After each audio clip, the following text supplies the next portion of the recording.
मेरा सब ये इंटरव्यू 20-22 साल बाद में, ओहो, बाकी मैं हिंदुस्तान पूरा में कल है, सही करता सही रहता हूँ, सही चलाता सही हूँ, सही मगर सही। भोपाल में मेरा नहीं नहीं इंटरव्यू, सही नहीं करना है, ये सही। हमारा गौरव है। नहीं वो तो सही बात है, इट्स ए ऑनर।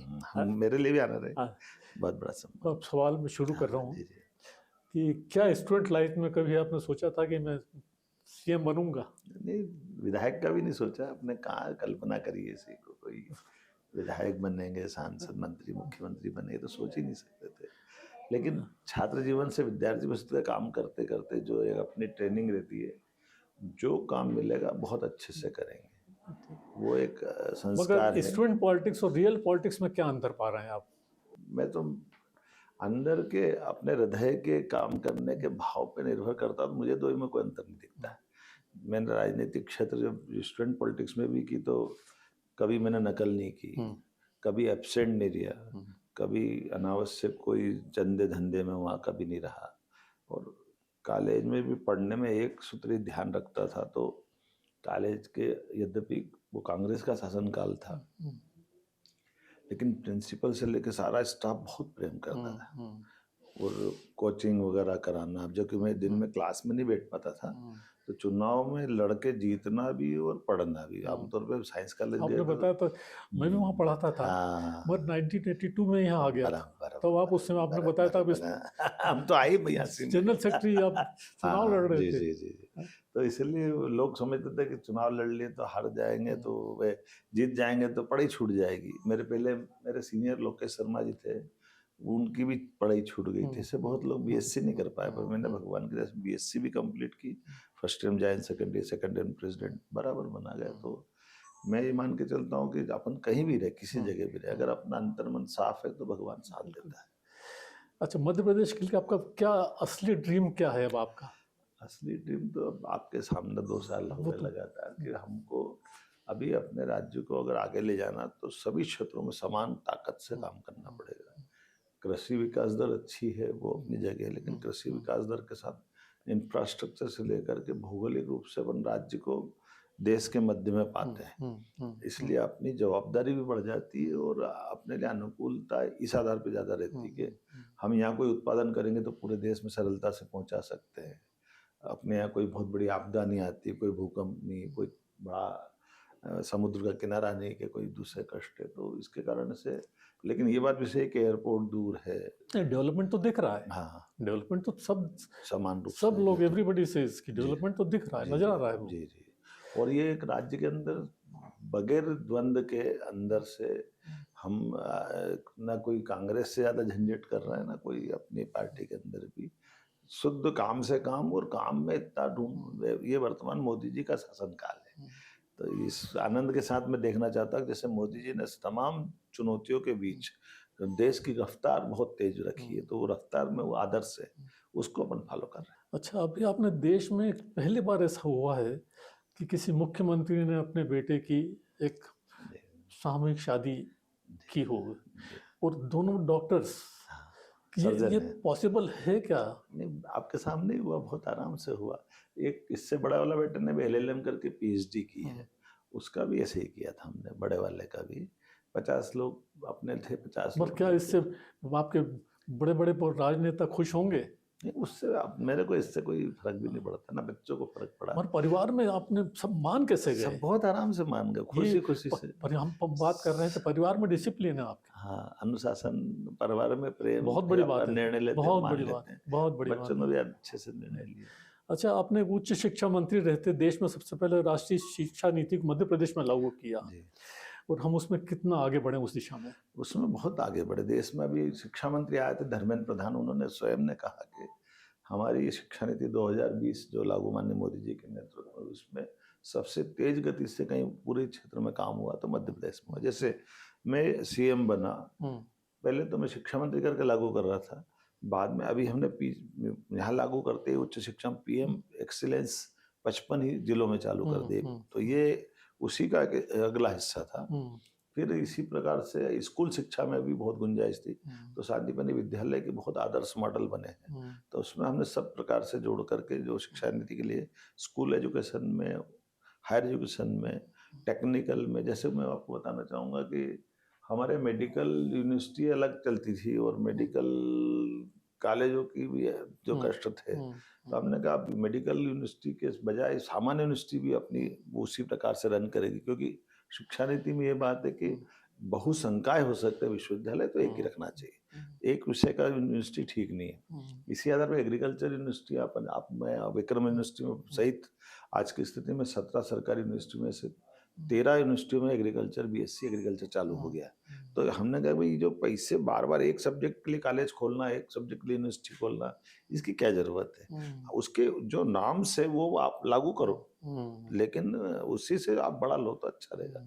ऐसे बहुत सारे सेक्टर में अच्छा, अब थोड़ा सा लेटेस्ट जो नए डेवलपमेंट जो हुआ है, नितिन नवीन जी को नए अध्यक्ष बनाए, आप उनके बारे में क्या कुछ कहना चाहेंगे? आप मिल चुके हैं पहले? मैंने भी उनके चुनाव में प्रचार किया, अरे वाह! अभी बिहार चुनाव में उनकी कॉन्स्टिट्यूंसी में मैंने सभा की, मैं उनके साथ में रोड शो में भी शामिल था।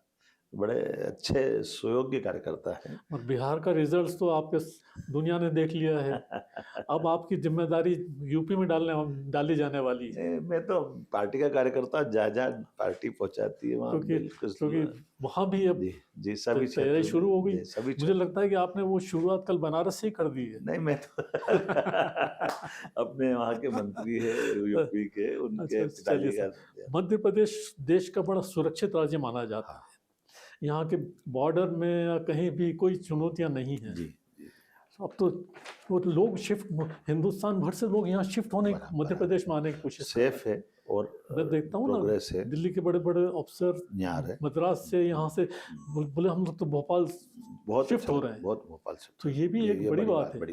ये मध्य प्रदेश के लिए बड़ी बात है ना। पसंद कर रहे हैं, पॉल्यूशन नहीं है, मध्य में है, सभी प्रकार के संसाधन है, ब्यूटी, सुंदरता। अब आपको कल्चरल एक्टिविटीज आजकल कितनी शुरू कर दी आपने, वो भी तो देखिए ना। टूरिज्म बढ़ गया है। टूरिज्म बहुत जबरदस्त डेवलप हो गया। मैंने 2 चीजों में आती गुंजाइश रखी, मुझे इस बात का प्रसन्नता है। मोदी जी के विकसित भारत के विजन में मध्य प्रदेश की भूमिका आप कैसे देखते हैं? मोदी जी के विजन में ही बेस हमारे लिए छुपा हुआ है। मैंने सीएम बनने के बाद गुजरात विजिट की थी, और मोदी जी के औद्योगिकरण के आधार पर गुजरात को आगे बढ़ाने का जो उनका विजन था, उसमें बहुत हद तक उनके विजन को ही हमने फॉलो किया है।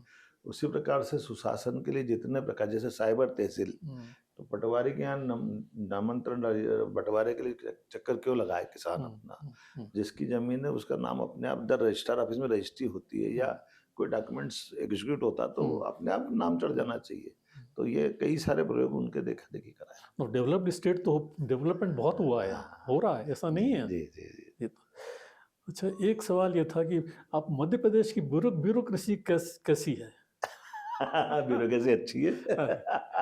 अपने पे डिपेंड करता है, मैं काम ले लेता हूँ। मेरे साथ एक अच्छी चीज है कि मेरी कभी कोई किसी समय में किसी अधिकारियों से मैं 2 टूक बताता हूँ, और उनकी अगर सही बात है तो मान भी लेता हूँ, और गलत बात है तो विरोध कर देता हूँ, ये नहीं चलेगा भाई। तो वो उसको मेरे नेचर को भी जानते हैं, और लगभग 20 साल से मैं सभी सरकारी पदों से रहते आया हूँ, तो लंबा टाइम हो गया, तो अब इसमें कोई कठिनाई। चलिए, जीवन की किन कठिनाइयों में आपको आज मुख्यमंत्री के रूप में खड़ा है? आप एक क्या थे आज कल? ईश्वर की मेहरबानी से और आपकी तपस्या से, आपके कर्मों से आप यहाँ पहुँच पाए हैं। तो आपको किन कठिनाइयों में आपको? देखिए, कठिनाई बोले या ट्रेनिंग बोल दे, एक तरह से अपन ये मान लें, मेरे लिए एक परमात्मा की दया ये भी रही कि मैं कॉलेज जीवन से आने के पहले अपनी खेती खुद कराता था, तो खेती मुझे अपने आनंद के साथ खेती का अनुभव आया। बाद में मैंने होटल खोली, कार्नेगी होटल खोली, तो होटलों का निर्माण का और उनसे अपनी आय के साथ अपने काम करने का, वो काम करते करते पढ़ते रहने का भी आदत डली, तो उससे अपने स्वाभिमान को निखारने के लिए बहुत अच्छा रहा। फिर सरकार का पैसा हो या अपना अनावश्यक क्यों नुकसान करें, लेकिन हमारे प्रोजेक्ट प्रॉफिट के हों और दूरगामी दृष्टि से, और गुणवत्ता में कोई कॉम्प्रोमाइज नहीं करें। ऐसे कई अनुभव जो लेते लेते आज तक आया। इसलिए टूरिज्म में भी जब मैं आया था तो एविएशन के लिए प्लेन चलाना, वो मुझे अभी फिर दोबारा चालू करने का मौका मिला, जब हमने प्लेन तो चल ही रहा इंट्रा स्टेट पे भी हमने पॉलिसी बनवाई, हेली सर्विसेज चालू कर दिया। अब तो एविएशन में तो देखते तब से ही आपका जब टूरिज्म में था तभी से आपने इंटरेस्ट शुरू किया था, वो अभी भी चला हुआ है, हाँ, अच्छे अभी से बना चला हुआ है है। आपका। और ये जो एक दिन में 3 घंटे में ओंकारेश्वर, उज्जैन और इंदौर वापस यात्री को ये तो छोड़ना। बहुत बढ़िया। अच्छा, एक चीज, जब आपको आलोचना आपको अनुचित लगती है तो आप अपने गुस्से को कैसे संभालते हैं?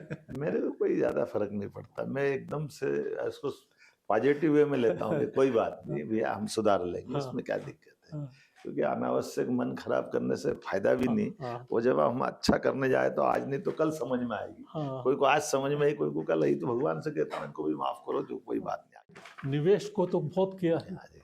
मगर इसमें कितने लोगों को आपके इसमें एम्प्लॉयमेंट मिलने वाला है? ये लगभग इसमें सबसे बड़ी बात यही है हाँ, आज बहुत आज हाँ। सबसे बड़ी प्रॉब्लम एम्प्लॉयमेंट की तो है। ये तो अपन ने बहुत अच्छा समाधान निकाला। आमतौर पे जीआईएस में जितना निवेश आता है उसका 10% भी जमीन पे उतर जाए तो धन्य हो जाते हैं लोग। हमने इसका उलट करा है कि आज की स्थिति में लगभग 32 लाख करोड़ का निवेश अपना केवल जीआईएस के समय तक आया।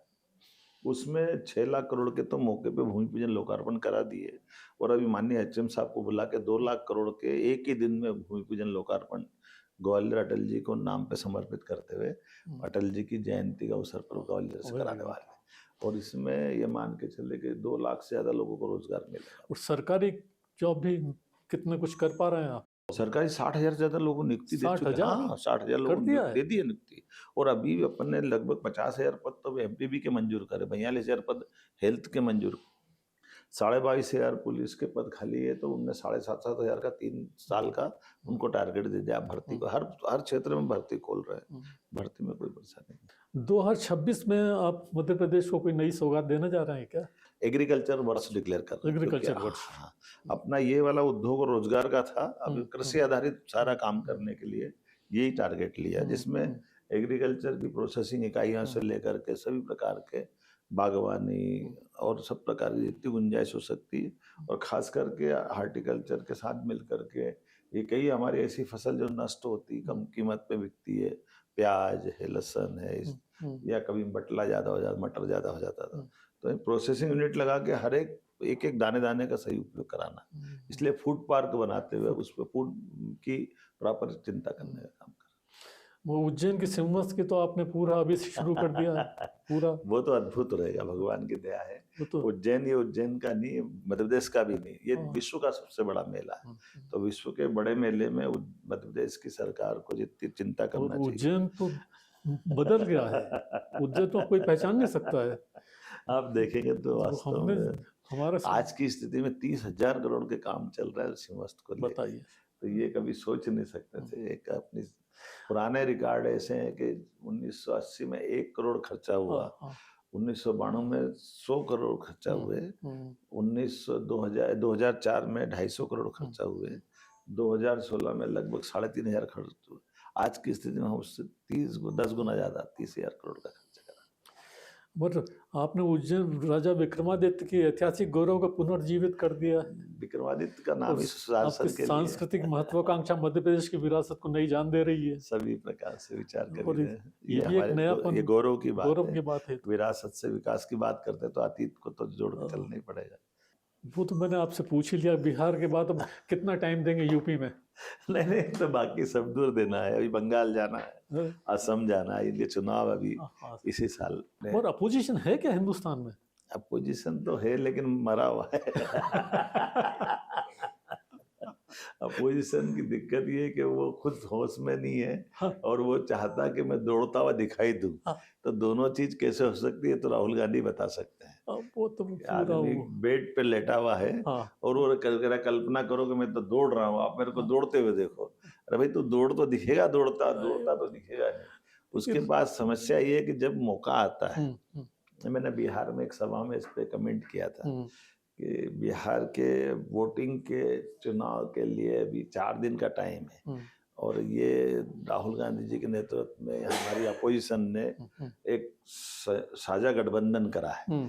ये लेकिन ये अब छुट्टी मनाने हमारे 55 में है। तो हमने कहा था कि दूल्हा घोड़ा तैयार, बैंड वाला तैयार, बाराती तैयार, वो दूल्हा आराम करने चला गया तो बारात किसकी निकाल और वो उसकी आदत में अपन भी क्या करें उसको। तो इसलिए चुनाव हो जाएगा, उसके बाद कहेगा बिहार खराब हो गया, खराब हो गया।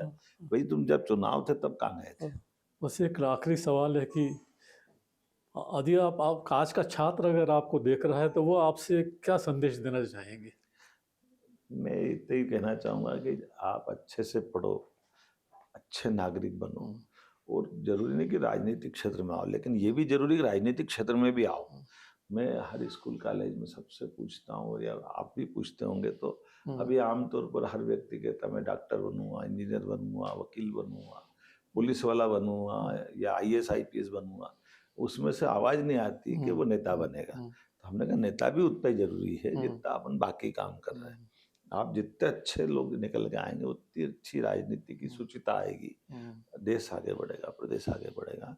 हमारा देश का अतीत का रिकॉर्ड है 1947 के पहले ICS के एग्जाम पास करने के बाद नौकरी नहीं करी नेताजी सुभाष चंद्र बोस ने। मदन मोहन मालवीय जी ने विश्वविद्यालय चालू कर दिया, लेकिन अपने आप को राजनीतिक क्षेत्र से जोड़ के रखा, कांग्रेस के अध्यक्ष बने। सरदार वल्लभ भाई पटेल ने इतना जबरदस्त काम किया। तो हमारे सामने वो आदर्श हैं जो अपोजिशन के समय लोगों ने अपने आप को झोंक करके सपना देखा कि हमारा देश लोकतांत्रिक देश मजबूत बने। तो उनकी कीमत पे भी हमको इस लोकतंत्र को मजबूत करना ही है। बहुत बहुत धन्यवाद मुख्यमंत्री जी। हम तो अभी हमारे लिए तो सब इट्स एन ऑनर। नहीं सही, आपका आप मेरे लिए ऑनर है, आपका ये साक्षात्कार है, आप मेरे, मैं अपना सौभाग्य मानता हूं। बाकी सब ईश्वर की इच्छा है, बिना उनके कुछ नहीं होता। सवाल काल महाकाल की नगरी का काल सबका नियत है, और वो काल हमको सबको अपने बिल्कुल बिल्कुल अपने आनंद में डुबाता भी है। तिनका नहीं हिलता है साहब। ये मान के चलो कि इंदौर अपने साथ आया तो इंदौर के 2 जिले, धार और इंदौर, बताइए, और उज्जैन के 4 जिले, शाजापुर, देवास, रतलाम और उज्जैन, ये चारों का मिला करके मेट्रोपॉलिटन। वो तो देखिए ये आपका भी मेहनत है, आपका विजन है, विजन तो आपका है। और उसमें हमने कहा कि भाई हम खाली मन से नहीं ले रहे हैं। 8 लेन सुपर एक्सप्रेस वे रतलाम के पास से जा रहे थे, रतलाम तक तो हमको लेना ही पड़ेगा। इंदौर इसलिए भाई साहब आगे बढ़ गया था, पुराने समय में 2 घटनाक्रम बड़े हुए। एक घटनाक्रम ये हमारा, जब औरंगजेब के पहले राजधानी लिया है आगरा, तो आगरा राजधानी लाने के कारण से आगरा मुंबई रोड निकला, तो वो देवास के पास से निकल गया, तो राजमार्ग से उज्जैन दूर रह गया। पर ये एक ऐसा दुर्भाग्य है कि वो आगरा के बाद कलकत्ता चली गई राजधानी, फिर वो 1912 में वापस दिल्ली भी आ गई, लेकिन दिल्ली से राजमार्ग जोड़ने का ही कोई सोचते नहीं रहा। आज की स्थिति में अपन ने इस पे काम किया और अपना सीधा एक नहीं, आज की स्थिति में 2 NH उज्जैन लिया है अपन। आपकी जानकारी बता रहा हूँ, केवल 2 राजमार्ग उज्जैन आए जो 4 लेन, एक चल रहा द्वारका से, अच्छा, वो द्वारका से चलते हुए वो होते होते बदनावर के यहाँ से उज्जैन, और उज्जैन से नेमावर के पास से वैसे नर्मदापुरम, यहाँ से जबलपुर, जबलपुर से रायपुर होते असम तक जाएगा। मतलब इधर अपने वो पाकिस्तान की बाउंड्री और इधर असम की बाउंड्री। एक दूसरा चला हैदराबाद से, ये दक्षिण से चला, और यहाँ से चलते हुए ये ओंकारेश्वर के बगल से होता हुए उज्जैन, और उज्जैन से सीधा मनासा से होते हुए दिल्ली, दिल्ली से हरिद्वार होते हुए सीधे वापस चीन की बाउंड्री, मतलब उत्तराखंड होते हुए। तो ये पूरब से पश्चिम, उत्तर से दक्षिण, ये दोनों का क्रॉस उज्जैन। ये जब उज्जैन की भौगोलिक स्थिति बताते हैं अपन, तो उज्जैन भौगोलिक रूप से कैसे सेंटर में देश के भी और दुनिया के भी। पृथ्वी मान लो एक बॉल है, उस पे 2 धागे लगा दिए अपन ने, एक ऐसे और एक ऐसे, तो दोनों का जो क्रॉस बनेगा वो उज्जैन है। और इसको ये इसलिए काल की नगरी है, और ये सेंटर पॉइंट है। अब इसको और आज की स्थिति में साइंस से कैसे प्रूव करोगे, ये तो मैं बता रहा हूँ तो आप मानोगे। तो ये साइंस की दृष्टि से अब GPS आ गया, पहले नहीं था। तो पृथ्वी अपने अक्ष पे 23.26 डिग्री झुकी हुई है, तो GPS से उसका सही डिग्री है 23.26 अंश। तो वो 23.26 अंश अगर आप रखोगे हम्म, तो वो सही पॉइंट निकालते हैं। अब ये जो सही पॉइंट है ये भी दोलन करता है, हम्म, मतलब थोड़ा सा इससे जो विचलन होता है पृथ्वी पे, जैसे अपन अपनी साइंस की भाषा में बोलोगे तो भूकंप आते हैं, भूगर्भीय घटनाएं घटती है, तो ये पृथ्वी अपनी ऐसी थोड़ी डोलती है। तो डोलने में, और अपनी धार्मिक मान्यता के हिसाब से मान लो कि ये सर्प के फन पे रखी हुई है, तो वो सर्प भी थोड़ा सा अपना सिर हिलाते हैं, ये दोनों तरह से। तो ये दोलन करने में जाती है, एक 70 किलोमीटर रेडियस में इधर, मतलब 35 उज्जैन से इधर जाएगी, वो 35 उज्जैन के दाएं बाएं दो तरफ घूमेगी महाकाल से। ये उसका सेंटर पॉइंट है। तो आज की स्थिति में ये 5000 साल पहले गई डोंगला, जहाँ अपन ने ऑब्जर्वेटरी बनाई, और वो डोंगला वो स्थान भी है जहाँ भगवान कृष्ण और सुदामा ने नारायण नामक स्थान पर रात गुजारी। अब नारायण वो स्थान है, कभी अपन, आप तो उज्जैन के, तो आपको ध्यान में आएगा कि ये रात गुजारने के लिए वहां गए तो बलराम कभी छाया की तरह भगवान कृष्ण के साथ रहे, भले वो कोई दुनिया की लड़ाई हो, एक लड़ाई आखिरी की छोड़ी उनने। कृष्ण बलराम की ऐसी मित्रता है और ऐसा उनका आपस का प्रेम है, लेकिन यहाँ ना बलराम नहीं गए सांदीपनी आश्रम से, यहाँ सुदामा गए। तो ये इसलिए क्यों गए, तो ये इसलिए गए कि ये वो जो पॉइंट था वो खसका है, वो खसका पॉइंट पहुंच गया नारायण नामक स्थान पे। तो उस स्थान पे ये गए बलराम और भगवान कृष्ण और सुदामा, और इनको ढूंढने में रात हो गई, तो ये वहाँ रात रह गए। तो वो दोस्ती वाली चने खाने की सारी कहानी। तो ये इसका एक अर्थ ये भी निकलता है कि बलराम बुद्धि से पहलवान थे, तो ये वैज्ञानिक तरीके से उनको फालतू इसमें मजा नहीं था, तो कृष्ण से क्या तुम ही जाओ तो ये उनने रात में गुजारी थी। पर ये आप आज जीपीएस से वो नारायण स्थान पे देखो तो 23-26 बिल्कुल एक्यूरेट आती है। तो मतलब भगवान कृष्ण का वहाँ जाना भी, और उसी सीध में अपन ने ऑब्जर्वेटरी बनाई है, जहाँ आईआईटी इंदौर और बाकी सारे फिजिक्स से जुड़े हुए लोगों को अपन ने रिसर्च के लिए नई ऑब्जर्वेटरी बनाई। और 300 साल पहले वो जय सिंह ने अपने ऑब्जर्वेटरी बनाई थी पुरानी वेधशाला, वो उसी भाव से, वहाँ भी तो वही बात, तो ये पुराने जंतर मंतर जो खड़े करे थे ये उसी भाव से। तो ये सबसे पहले खगोलीय ज्ञान की दृष्टि से उज्जैन सेंटर पॉइंट था। तो ये जो अभी 35 किलोमीटर दूर जो गई है, इसकी स्पीड बहुत स्लो है, मतलब उसकी स्लो इतनी है कि एक पॉइंट से दूसरे पॉइंट जाने में 27,500 साल लगेंगे। कितने लगेंगे? तो 27,500 साल किसको कहेंगे? अभी 5,000 साल पहले जो पॉइंट है, अभी पॉइंट वहां है, फिर ये इतना धीरे धीरे आएगा जाएगा कि आपने जैसे, तो कभी फिर मौका मिलेगा तो